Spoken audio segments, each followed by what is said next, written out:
다들 아시다시피 요즘 전 세계적으로 공급망 위기가 지속되면서 부품 조달 등의 어려움을 겪고 있습니다. 이런 위기를 타개할 방안이 실리콘밸리에서 이슈가 되고 있다고 하고요. 자, 자세한 얘기를 황정수 특파원을 통해서 들어보겠습니다. 네, 공급망 위기, 즉 원재료나 부품 조달의 어려움이 근 1년 가까이 이어지고 있는데요. 이러면서 농산물에서 최첨단 전자제품까지 모든 상품이 부족해지고 있는 이런 상황이 좀 발생하고 있습니다. 이러면서 가격 상승도 이어지고 있고요. 팬데믹 이후에 태평양을 횡단하는 컨테이너 비용이 $2,000에서 요즘에 15,000달러까지 급등한 사례가 대표적인 사례로 꼽힙니다. 기업들은 사실 공급망 혼란에 대응하기 위해서 뭐 재고를 늘리거나 아니면 그 공급사를 두 개로 이렇게 이중 공급망을 구축하는 것, 뭐 이런 식으로 대응을 하고 있는데요. 이렇게 되면은 근데 사실 뭐 생산 비용이 증가할 수밖에 없습니다.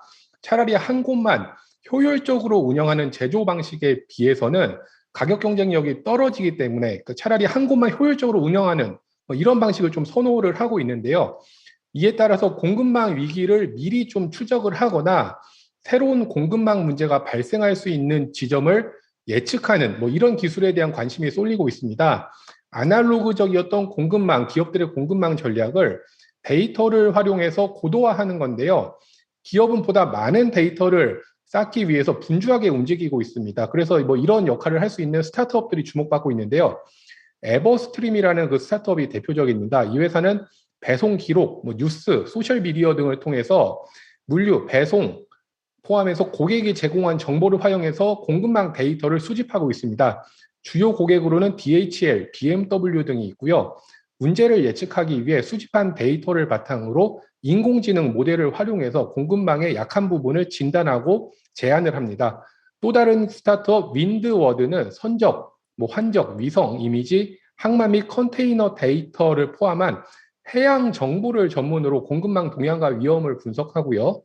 윌리엇이라는 업체는 배송, 그 박스나 개별 제품에 부착할 수 있는 무선 주파수 태그를 생산하고 이를 통해서 제조 공장에서부터 소매점에 이르는 공급망 전 과정을 자동 추적합니다.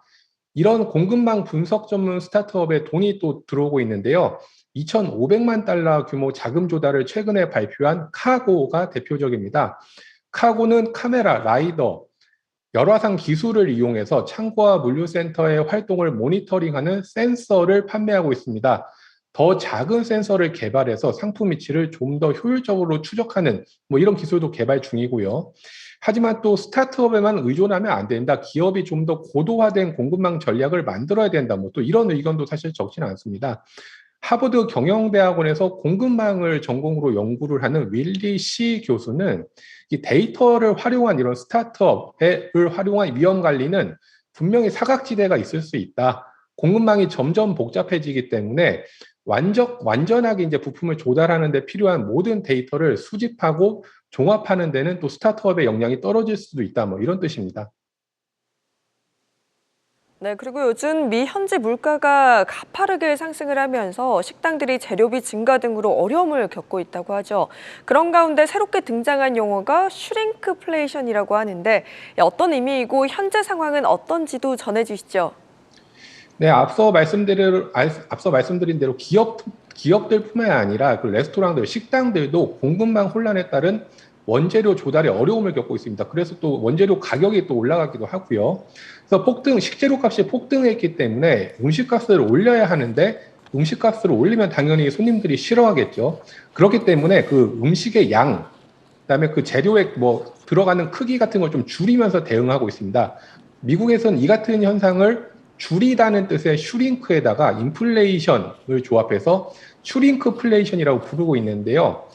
그 샌드위치 브랜드 서브웨이는 치킨 랩과 샌드위치에 넣는 고기류 양을 줄였고요. 그 피자 브랜드로 유명하죠. 도미노 피자는 뼈 없는 치킨 윙을 팔고 있는데 이 세트를 10개에서, 그러니까 윙 넣는 개수를 10개에서 8개로 줄였습니다. 버거킹도 치킨 너겟의 개수를 줄였고요. 그 미국에서 또 상당히 있는 멕시칸 그릴 브랜드 살사리타는 제공하는 쌀사 소스의 양까지 줄였습니다. 노스캐롤라이나에서 한 식당을 운영하는 캐롤린 제라드 씨는 인플레이션 때문에 샐러드 양을 줄이고 대신 가격은 $6.95를 받는다. 뭐 가격은 그대로인데 뭐 음식 나가는 양은 줄어들었다 뭐 이렇게 말하기도 했습니다.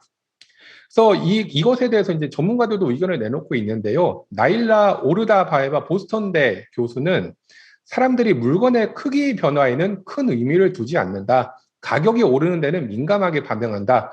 그렇기 때문에 식당들이 가격 대신 제품의 양, 그러니까 서빙하는 음식의 양을 줄이는 게 그 고객 저항이 훨씬 더 적을 것이다. 이렇게 얘기를 했습니다.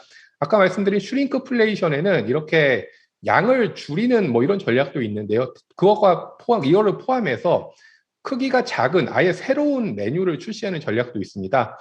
예를 들어서 비건 유제품 업체 다이아는 227g짜리 비건 가루 치즈 제품을 없애고요.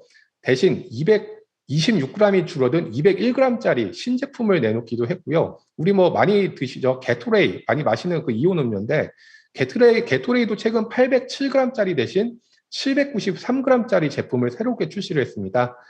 이 밖에도 비용 절감을 위해서 보다 저렴한 식재료를 쓰거나 기존에 버려지던 부위를 활용한 뭐 이런 음식을 개발하는 경우도 있다고 외신에서 또 계속 또 소식이 나오고 있습니다. 지금까지 실리콘밸리에서 한국경제신문 황정수 특파원이었습니다.